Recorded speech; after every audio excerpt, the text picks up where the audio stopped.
Hi, I'm Billy LaJudas. I'm David Turnipseed. Hello, my name is Robert Howe. My name is Joe Powell. My name's Liam. I'm Philip Smith. And today I attended. I just attended. I just attended. And I just attended. I just attended The Blueprint. The Blueprint. The Blueprint. The Blueprint by Melvin Banks. The Blueprint with Melvin Banks.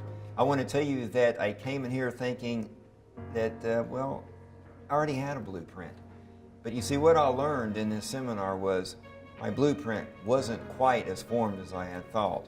I came to Melvin Banks's Blueprint seminar today hoping to be encouraged, inspired, and empowered to live a life of intention. I was not disappointed, and I highly recommend his seminar.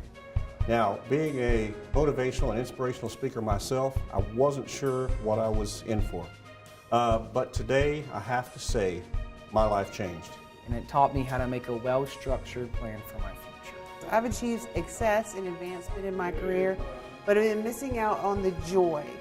The Blueprint identifies the building blocks that you need to discover the life of joy that's been waiting for you. But by the end of the presentation, the blueprint that I thought I had was better.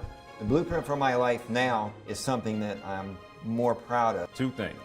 First and foremost, you're going to have a general idea of what your purpose is for life and why you are here on the earth. And then secondly, you're going to walk out of here with the motivation to fulfill it. The man speaks from his heart. He knows what he's talking about, and he cares for those he's talking to. Go and look at what are your priorities in life, how to structure that into kind of a vision of how you want to live, and then how you can look at every day and say, am I fulfilling my vision? And I highly encourage you to attend. I'm glad I was here today. I am personally going to hold on to this book for the rest of my life. And if you attend this seminar, you will want to too.